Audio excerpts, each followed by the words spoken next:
तो चलिए, पिछली वीडियो में हमने आपको दीर्घोत्तरी के कुछ प्रश्न कराए थे। चलिए इस वीडियो में पूरा प्रश्न दीर्घोत्तरी का करा देते हैं। BA second semester political science. तो यदि आप भी अपने पॉलिटिकल साइंस के एग्ज़ाम में अच्छे मार्क्स, अच्छे नंबर्स लाना चाहते हैं, तो इस वीडियो को देखें। किस तरह से क्वेश्चन लिखा जाता है, किस तरह से क्वेश्चन लिखा गया है, सभी इस वीडियो में आपको दिख रहा है और साथ ही में आंसर भी है और इम्पॉर्टेंट प्रश्न और टिप्स के साथ। चलिए क्वेश्चन को शुरू करते हैं। तो पहला यहाँ पर दिया है बहुलवाद क्या है। बहुलवाद क्या है, इसका अर्थ बहुलवाद का आलोचनात्मक मूल्यांकन कीजिए। यह हमारा पहला प्रश्न हुआ। दूसरा है बहुलवाद के सिद्धांत का आलोचनात्मक मूल्यांकन कीजिए। बहुलवाद क्या है, लास्की के बहुलवादी विचारों की परीक्षा कीजिए अथवा संप्रभुता के संबंध में बहुलवादी सिद्धांत की आलोचनात्मक समीक्षा कीजिए। इन सभी प्रश्नों के उत्तर सेम हैं, आपको प्रश्न जो हैं अलग अलग दिख रहे हैं। सबसे पहले हम हेडिंग डालेंगे बहुलवाद। लिखने का सबसे अच्छा तरीका है हेडिंग आप जितने भी अच्छी तरह से डालेंगे अच्छा रहेगा। सबसे पहले हेडिंग बहुलवाद डालेंगे, उसके बाद उसके बारे में लिखेंगे, फिर और हेडिंग डालेंगे क्या, फिर दूसरी हेडिंग डालेंगे बहुलवाद की आलोचना। आलोचना में पहली हेडिंग है राज्य की सर्वोच्चता, दूसरा सिद्धांत की निरर्थकता, तीसरा है भ्रांत धारणा का समर्थन, राज्य की आवश्यकता, चौथी हेडिंग। पांचवी हेडिंग है राज्य की एक भिन्न स्थिति। चलिए आगे बढ़ते हैं हम।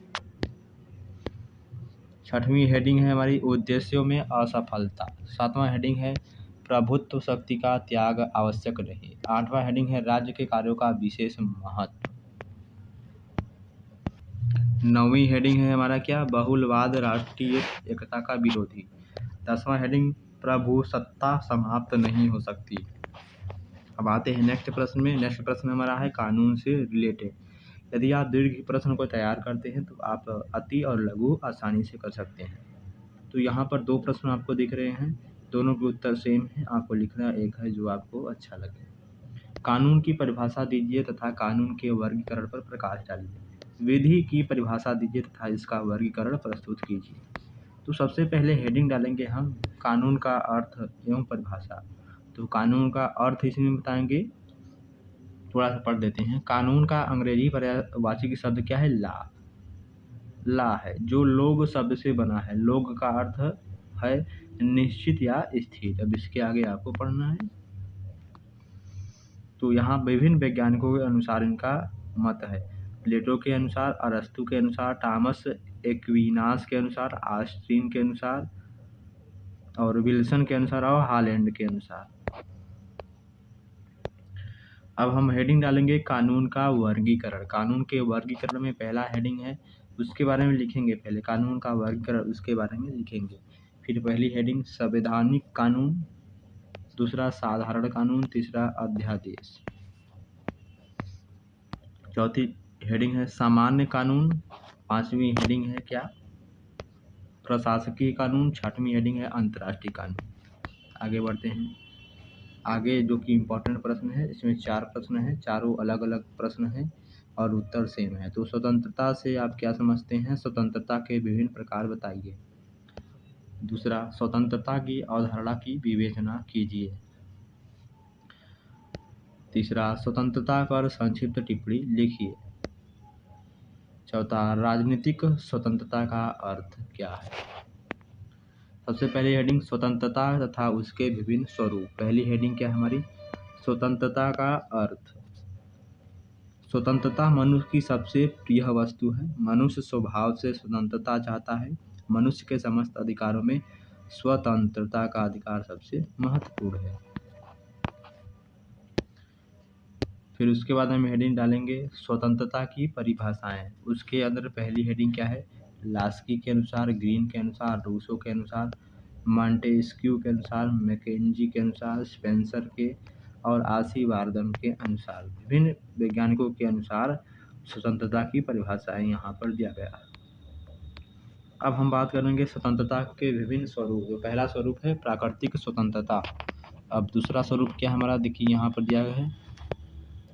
दूसरा स्वरूप है व्यक्तिगत स्वतंत्रता। तीसरा नागरिक स्वतंत्रता। चौथा सामाजिक स्वतंत्रता। पांचवा धार्मिक स्वतंत्रता। छठवां राजनीतिक स्वतंत्रता। सातवां राष्ट्रीय स्वतंत्रता। आठवां आर्थिक स्वतंत्रता। नेक्स्ट क्या है, समानता से आप क्या समझते हैं? समानता के विभिन्न प्रकारों का उल्लेख कीजिए। दूसरा, स्वतंत्रता और समानता का संबंध स्पष्ट कीजिए। क्या स्वतंत्रता व समानता एक दूसरे के पूरक हैं? नेक्स्ट है, स्वतंत्रता की परिभाषा कीजिए। समानता की परिभाषा कीजिए। समानता एवं स्वतंत्रता के मध्य संबंध की विवेचना कीजिए। हेडिंग क्या हमारी? समानता का अर्थ। फिर उसके नीचे परिभाषा लिखने के बाद उसके नीचे क्या लिखेंगे? उसकी हेडिंग क्या है? दूसरी, समानता के विभिन्न स्वरूप। पहली है सामाजिक समानता, दूसरी नागरिक समानता, तीसरी राजनीतिक समानता, चौथा सांस्कृतिक समानता, पांचवा आर्थिक समानता, छठवां धार्मिक समानता। अब स्वतंत्रता तथा समानता का संबंध। पहला है स्वतंत्रता समानता की जननी है। दूसरा, स्वतंत्रता समानता की पूरक है, यानी एक दूसरे के पूरक होते हैं। क्या स्वतंत्रता और समानता एक दूसरे की पूरक हैं? जी। फिर GD एस्कोल ने लिखा है। चौथी हेडिंग है स्वतंत्रता व समानता परस्पर विरोधी हैं। और हमारा अगला प्रश्न है, शक्ति की अवधारणा का सत्ता और प्रभाव की अवधारणा से भेद स्पष्ट कीजिए। दूसरा, शक्ति से आप क्या समझते हैं? शक्ति के प्रकार बताइए। तो सबसे पहले हम शक्ति की अवधारणा, फिर उसके बाद शक्ति की परिभाषा यहाँ पर दिया गया है। विभिन्न वैज्ञानिकों के अनुसार शक्ति की परिभाषा दिया गया है। अब शक्ति की परिभाषा लिखने के बाद हम शक्ति का अर्थ लिखेंगे। शक्ति यानी राज्य विज्ञान का एक पुराना क्षेत्र होते हुए भी विवादों से परिपूर्ण है। आधुनिक युग में इस पर विभिन्न विचारकों ने बड़ी गहनता से विचार किया। अब उसके बाद हेडिंग शक्ति के प्रकार, फिर शक्ति के प्रकार के बारे में लिखेंगे। उसके बाद पहली हेडिंग है व्यवहार परिवर्तन। दूसरा, शक्ति का वर्गीकरण औचित्य के आधार पर मैक्स वेबर के अनुसार। तीसरी, शक्ति परिवार के आधार पर। चौथा, केंद्रीकरण के आधार पर शक्ति का वर्गीकरण। पांचवा, क्षेत्रीयता के आधार पर शक्ति का वर्गीकरण। छठवां, प्रयोग एवं परिणाम के आधार पर शक्ति का वर्गीकरण। आगे बढ़ते हैं हम। आगे हमारा प्रश्न है, अधिकार की परिभाषा दीजिए तथा उसके आवश्यक तत्वों का वर्णन करो। अधिकारों के महत्व स्पष्ट कीजिए। हेडिंग अधिकार की परिभाषा। उसके अंदर विभिन्न वैज्ञानिकों के अनुसार अधिकार की परिभाषा दिया गया है। उसके बाद अधिकार के आवश्यक तत्व। पहला है अधिकार सार्वजनिक होते हैं। दूसरा, अधिकार सामाजिक होते हैं। तीसरा, अधिकार समाज में व्यक्ति का एक दावा है। चौथा, अधिकार और कर्तव्यों का पारस्परिक संबंध है। पांचवा, अधिकारों का आधार लोकहित है। छठवां, अधिकार सीमित होते हैं। अब अधिकार की विशेषताएं यानी महत्व। तो पहला महत्व क्या है? तटस्थ और समाज हित से संबंध रखता है। दूसरा, व्यक्ति या समूह की मांग।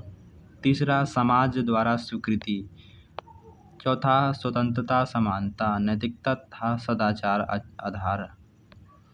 पांचवा, सार्वजनिक हित से जुड़े। छठवां, राज्य श्रेष्ठता नहीं। सातवां, विकासशील।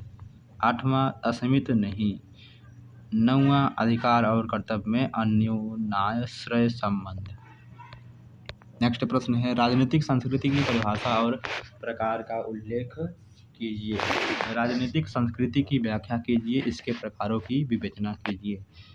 तीसरा प्रश्न यहाँ पर दिया गया है, राजनीतिक संस्कृति से आप क्या समझते हैं? राजनीतिक संस्कृति के कितने प्रकार होते हैं?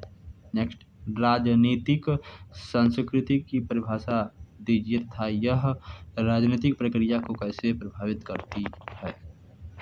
नेक्स्ट है, राजनीतिक संस्कृति अर्थ एवं परिभाषाएं। तो यहाँ पर विभिन्न वैज्ञानिकों के अनुसार दिया गया है उसकी परिभाषा। राजनीतिक संस्कृति के प्रकार, तो पहला प्रकार क्या है, उप संस्कृतियों के आधार पर वर्गीकरण। दूसरा, संख्या बल शक्ति के आधार पर वर्गीकरण। तीसरा, निरंतरता के आधार पर वर्गीकरण। चौथा, गति के आधार पर वर्गीकरण। पांचवा, विचारवादों के आधार पर वर्गीकरण। छठवां, सर्वागमता के आधार पर वर्गीकरण। यहाँ पर राज्य संस्कृति के प्रकार दिए गए हैं, देख सकते हैं यहाँ पर प्रकार दिए गए हैं और यहाँ पर मिश्रित संस्कृति दिया गया है। दिया है सर्वांग समता के 3 मानक कौन कौन से हैं, यहाँ पर दिया गया है। निष्ठा, उदासीनता व अलगाव। अब राज्य संस्कृति के प्रकार यहाँ पर दिया गया है, देख सकते हैं। 7वां, विकास के आधार पर वर्गीकरण एवं MI फाइनल। 8वां, राजनीतिक संस्कृति तथा राजनीतिक व्यवस्था के संबंध के आधार पर वर्गीकरण। नेक्स्ट प्रश्न हमारा देख सकते हैं, उसी का उत्तर दिया गया है। राजनीतिक विकास से आप क्या समझते हैं, लुसियन पाई के राजनीतिक विकास के सिद्धांत का उल्लेख कीजिए। नेक्स्ट है, राजनीतिक विकास किसे कहते हैं, लुसियन पाई की अवधारणा की पृष्ठभूमि में राजनीतिक विकास की विशेषताओं की विवेचना कीजिए।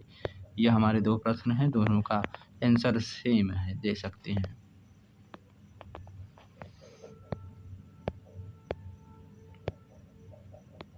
आपको लिखना है तो इसे वीडियो को रोककर स्क्रीनशॉट ले सकते हैं।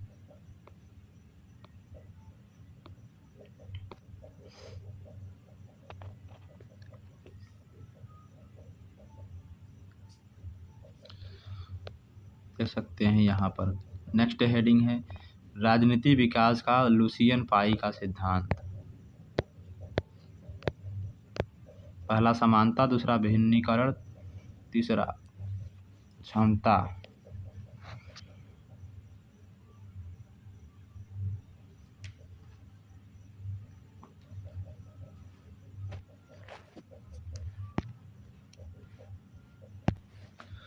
अब नेक्स्ट है, आदर्शवाद के मूल सिद्धांतों का परीक्षण कीजिए। तो यहाँ पर आदर्शवाद का आशय, फिर उसके बारे में लिखेंगे। फिर नीचे हेडिंग है, आदर्शवाद के प्रमुख सिद्धांत। तो पहला सिद्धांत यहाँ पर दिया है, राज्य की एक नैतिक संस्था है। दूसरा, राज्य साध्य है, साधन नहीं। राज्य का अपना लक्ष्य तथा व्यक्तित्व होता है। राज्य सामान्य इच्छा का प्रतिनिधित्व करता है। राज्य आंतरिक और बाह्य दृष्टि से सर्वशक्तिमान है। छठवां, राज्य का आधार बल नहीं, इच्छा है। यहाँ पर देख सकते हैं 7वां, 8वां, 9वां, 10वां, इन सभी को आप एक बार देखिएगा जरूर।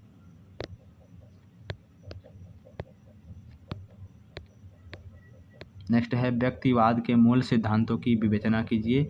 व्यक्तिवाद से क्या अभिप्राय है, व्यक्तिवाद के आधारभूत सिद्धांतों का आलोचनात्मक उल्लेख कीजिए। तो यहाँ पर हेडिंग है व्यक्तिवाद, फिर हेडिंग क्या है, व्यक्तिवाद का अर्थ।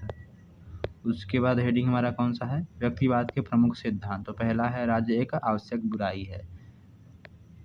दूसरा, राज्य की सीमा। तीसरा, राज्य मनुष्य की अपूर्णता का घोतक, व्यक्ति की सत्ता की स्वीकृति।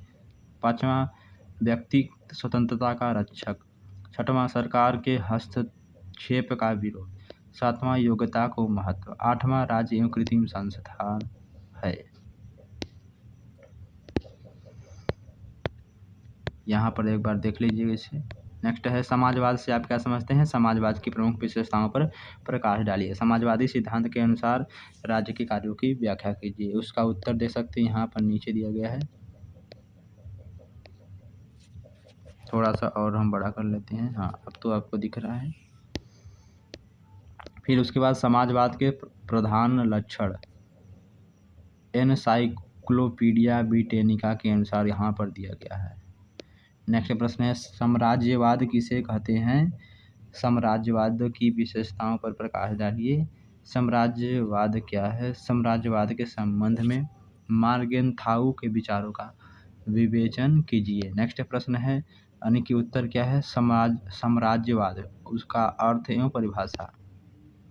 फिर उसके बाद हम डालेंगे साम्राज्यवाद की परिभाषाएं, हेडिंग। फिर उसके बाद उसके अंतर्गत लिखेंगे विभिन्न वैज्ञानिकों के अनुसार। फिर नेक्स्ट हेडिंग है, साम्राज्यवाद की विशेषताएं, यहाँ पर दिया गया है।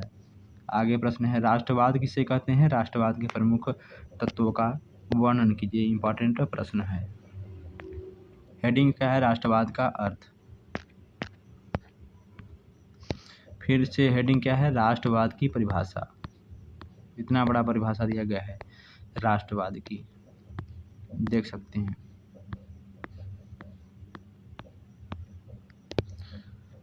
देख सकते हैं यहाँ पर कितना बड़ा प्रश्न है।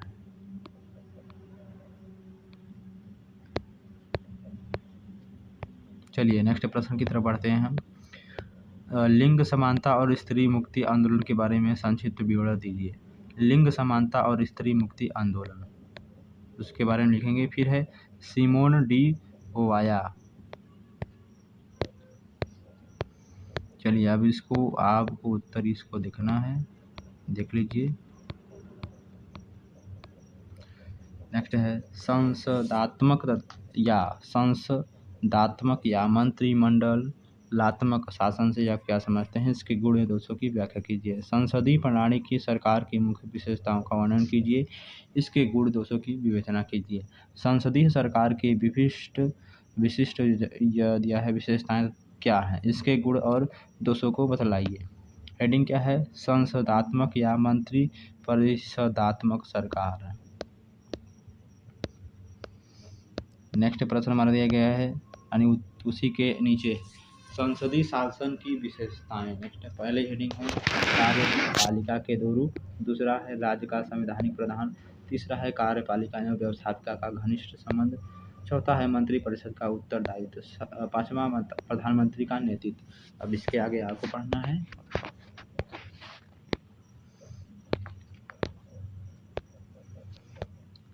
फिर उसके बाद संसदात्मक सरकार के गुण यहाँ पर देखिए, पहला, दूसरा, तीसरा, चौथा, पांचवा। फिर उसके बाद हम डालेंगे हेडिंग संसदात्मक सरकार के दोष। पहला यहाँ पर मंत्रिपरिषद की तानाशाही, दूसरा है शक्ति पृथक्करण सिद्धांत का विरोध। चलिए यहाँ पर उसका उत्तर और क्या क्या है दे सकते हैं। नेक्स्ट प्रश्न, राजनीतिक दल से आप क्या तात्पर्य है? नागरिक की शिक्षा एवं सरकार के निर्माण में इसकी भूमिका बताइए। लोकतांत्रिक राज्य में राजनीतिक दलों की भूमिका का वर्णन कीजिए। राजनीतिक दलों के कार्य का वर्णन कीजिए। प्रजा में राजनीतिक दलों का महत्व बताइए। नेक्स्ट प्रश्न, राजनीतिक दल से आप क्या समझते हैं? क्या अभिप्राय है? राजनीतिक दलों का लोकतंत्र में क्या महत्व है? राजनीतिक दल से आपका क्या परिणाम है? यह बताएं कि किस प्रकार की राजनीतिक दल को लोकतांत्रिक की सफलता के लिए आवश्यक है। दूसरी, राजनीतिक दल का अर्थ है परिभाषा।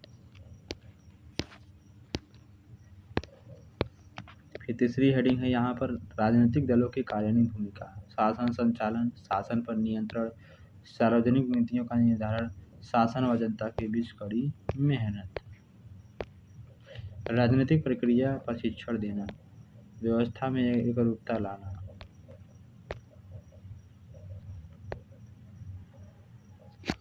दंड क्या है? दंड के उद्देश्यों का वर्णन करते हुए इसके सिद्धांतों की विवेचना कीजिए। पहली हेडिंग दंड की अवधारणा, दूसरा यहाँ पर दंड के उद्देश्य, तीसरा दंड के सिद्धांत, चौथा प्रतिरोध सिद्धांत की आलोचना। यहाँ पर उनके दिए गए हैं विभिन्न नाम।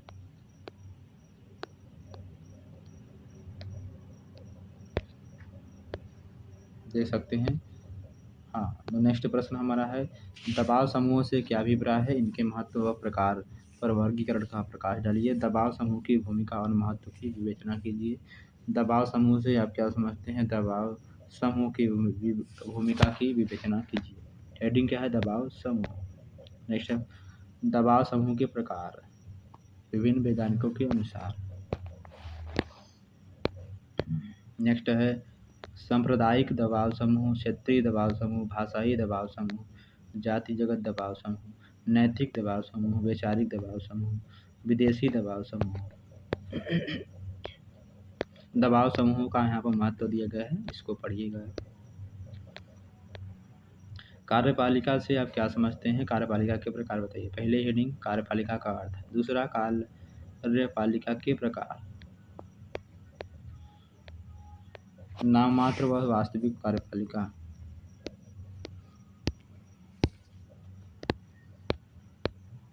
व्यवस्थापिका से आप क्या समझते हैं? व्यवस्थापिका के कार्यों का विवेचना कीजिए।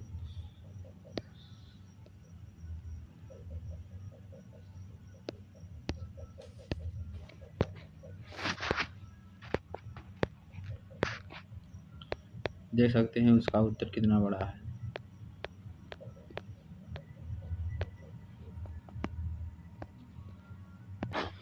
चलिए नेक्स्ट प्रश्न है, न्यायपालिका से आप क्या समझते हैं? न्यायपालिका के कार्यों की विस्तृत विवेचना कीजिए। दूसरा प्रश्न, न्यायपालिका के विभिन्न कार्यों का वर्णन कीजिए। तीसरा, न्यायपालिका के गठन व कार्यों की विवेचना कीजिए। चौथा, न्यायपालिका में स्वतंत्र न्यायपालिका के संगठन एवं कार्य का महत्व पर प्रकाश डालिए। ये सभी प्रश्न क्या है, अलग अलग है, लेकिन सबका आंसर जो है वह सेम रहेगा। यहाँ पर विभिन्न क्वेश्चन के तहत यहाँ पर हेडिंग डालेंगे। न्यायपालिका का अर्थ है वो महत्व, न्यायपालिका के कार्य, यहाँ पर देखिए पहला है, दूसरा कार्य है, चौथा विधि निर्माण संबंधी कार्य, पांचवा परामर्श देना, छठवां संघात्मक व्यवस्था की रक्षा करना, सातवां विविध कार्य। नेक्स्ट प्रश्न है, संविधान की परिभाषा कीजिए तथा विभिन्न प्रकारों में संविधानों का वर्णन कीजिए। इंपॉर्टेंट प्रश्न है। पहली हेडिंग संविधान का अर्थ है परिभाषा। दूसरी हेडिंग क्या दिया गया है, विकसित और निर्मित संविधान यहाँ पर दिया गया है विभिन्न वैज्ञानिकों के अनुसार। नेक्स्ट है लिखित और अलिखित संविधान, परिवर्तनशील और अपरिवर्तनशील संविधान। नेक्स्ट प्रश्न हमारा दिया गया है परिवर्तनशील अथवा लचीला संविधान। नेक्स्ट है अपरिवर्तनशील अथवा कठोर संविधान। अमेरिका का संविधान अपरिवर्तनशील है। नेक्स्ट प्रश्न है समग्राधिकार, समग्राधिकारवाद से आप क्या समझते हैं? समग्राधिकारवाद की विशेषताओं का उल्लेख कीजिए। हेडिंग क्या है, समग्राधिकारवाद, सर्वाधिकारवाद। समग्राधिकारवाद का अर्थ यहाँ पर दिया गया है। उसके बाद यह समग्राधिकारवादी राज्य का आधुनिक संस्करण। नेक्स्ट प्रश्न समग्रवादी राज्य की विशेषताएं। चलिए आगे प्रश्न नंबर दिया है उत्तर आधुनिकता किसे कहते हैं, इसकी विशेषताओं का विवेचन कीजिए। आधुनिकता के अर्थ एवं परिभाषा एवं विशेषताओं पर प्रकाश डालिए। दोनों का आंसर सेम है और क्वेश्चन अलग अलग है। आधुनिकता अर्थ और परिभाषा, ठीक है, तो यहाँ पर जेम्स मैगुनन, रिचार्ड गोल्ड, जॉर्ज रिटजर, ल्योतार बल्डरिलार्ड, जेसमैन इत्यादि।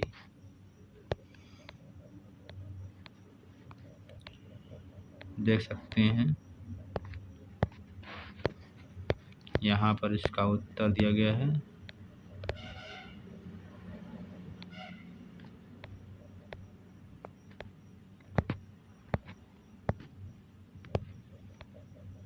पंथ निरपेक्षता किसे कहते हैं? पंथ निरपेक्षता की विशेषताएं बताइए। हेडिंग पंथ निरपेक्षता से क्या अभिप्राय है।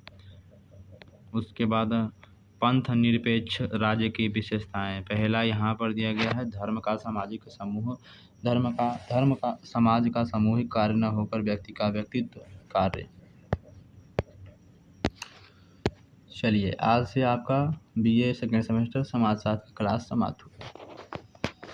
पंथ निरपेक्ष राज्य का अपना कोई धर्म नहीं होता, धर्म विशेष पर आधारित न होते हुए भी अधार्मिक नहीं, सभी धर्मों के प्रति सहिष्णुता, धार्मिक कट्टरता को निरुत्साहित करना, नेक्स्ट सर्वाधिकारवाद का विरोध, नेक्स्ट है सभी नागरिकों को सम्मान का अधिकार। तो नेक्स्ट वीडियो में आपको समाजशास्त्र के महत्वपूर्ण बताएंगे। इस वीडियो में आपको पॉलिटिकल साइंस के महत्वपूर्ण प्रश्न थे और एक बार इस वीडियो को देखिएगा जरूर ताकि आपको मालूम चले किस तरह से पेपर दिया जाएगा। धन्यवाद।